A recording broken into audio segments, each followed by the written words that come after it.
When you've experienced timelessness, I'm going to simplify it and say if you've experienced one past life, your brain, and when you know that it was really that, the memories are like yesterday. Some people remember yesterday as in the day before today, and some people can remember something that happened when they were a little kid, like it was today. So when I say yesterday, I mean any time of the past, what we call the past. If you remember one past life, your mind, your brain, your physical person starts thinking, well, wait a minute. And usually that gives enough people something to think about, reincarnation, something like that. But when you truly wake up in that one life, that wake up really happens. Because believe me, there's a lot of lifetimes that you talk about reincarnation.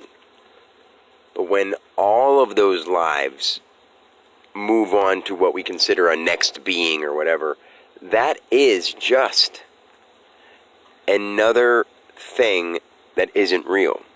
Like when people talk about 75,000 years, I remember, and I don't want to put anything down because it's all true. The funny thing is everything is true, and I don't mean funny, I mean just kind of amazing and yet hard to believe, but it is what it is. So the reason things seem so whatever, okay, let's just say you were a little kid, you went to this school, you did all that stuff. Everybody's gone to a school. Well, not everybody, but a lot of people have gone to a school. Billions of people have gone to a school. Billions of people were pioneers. Billions of people were buccaneers. Billions of people were pirates.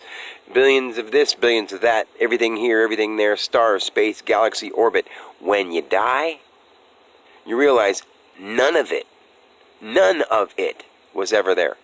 None of it.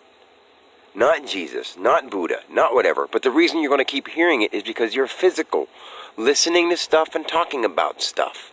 None of it is real. Think about turning your body off, okay, and then turning your body back on as something else. Does anything at all that you did before matter besides being loving and compassionate towards the things you experience? That would be the best route to having a good time, is enjoying the things that you get, no matter what they are, and being loving and compassionate towards them. Adjust yourself properly when conditions are, really bad, but other than that, you know what I'm trying to say. But that's in a physical life.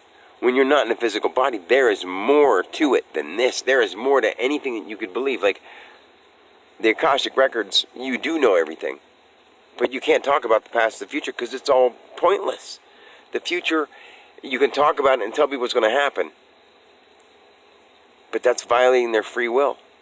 And at the same time, they can try really hard to make it not happen. We all know that.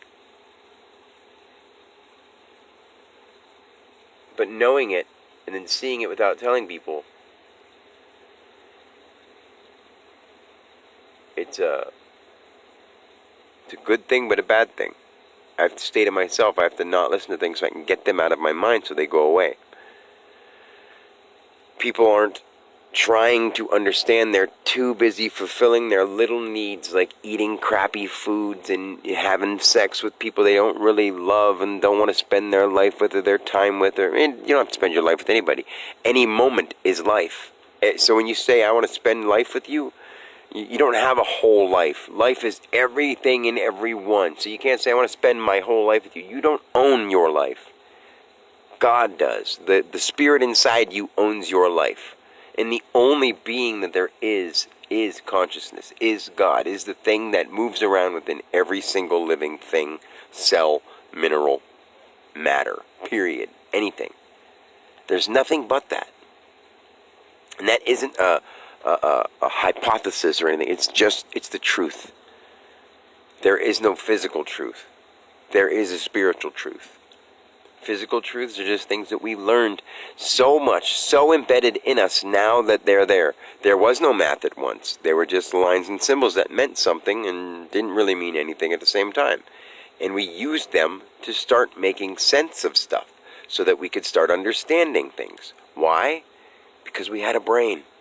And it was time to, what about this? What about this? What about this? Do you think the first thing that was ever made by a person going from Neanderthal stage to a more consciously thinking stage is still around? No, and if it is, it's way, way, way, way better, of course.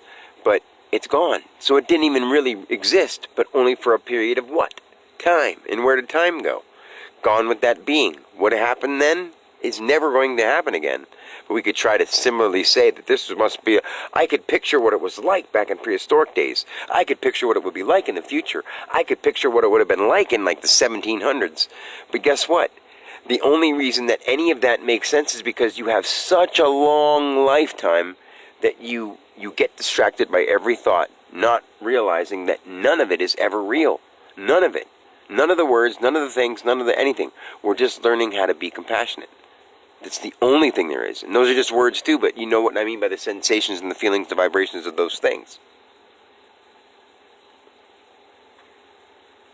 It's a great, fascinating existence. But until more people actually understand it, and they're worried more about this person that they think they are, having a nice car, a bunch of money, and all the finer things in life, they're stuck. But what has to happen is they have to get all that out of them. The kids have to go out and have their fun and do their stuff and realize why they don't want to do it. Because if you don't feel it in your heart to do something that you need to feel in your heart, it ain't going to happen. If you can't feel it because you've never had that feeling, you can't expect it from them. We've got to start creating those kind of feelings instead of creating anger and creating entertainment from stuff that doesn't need to be in their face, the things they don't need to see. But that's what we do anyway. And why? Because we grew up with it. And we started getting a little more conscious as time went on. And people got boring, or got bored of being conscious and being, trying. Trying is hard. Because they grade you on it. If they didn't grade you on trying, and they just helped you improve and helped you improve and helped you improve in ways that you like to do it, imagine how you would have grown. But you didn't have that option because your parents were usually either missing or busy or didn't want to be part of something or were wasted on drugs or something. We all have grown and changed and morphed into something with more potential, but a lot of them don't use it. It's always there. It is. There's nobody who can't say, I can't do something different tomorrow. I have to keep this job. No, you don't. There's other jobs. Simple as that. There are other jobs. Things will change for a minute. It'll be a little different. Might be easier, might be harder. But things never have to be the way they are. We can always change it. And it's always going to be better if we work together. Always. And not for anybody who thinks they have power. For everyone to be equal. That's it. So until next time, peace. I love you.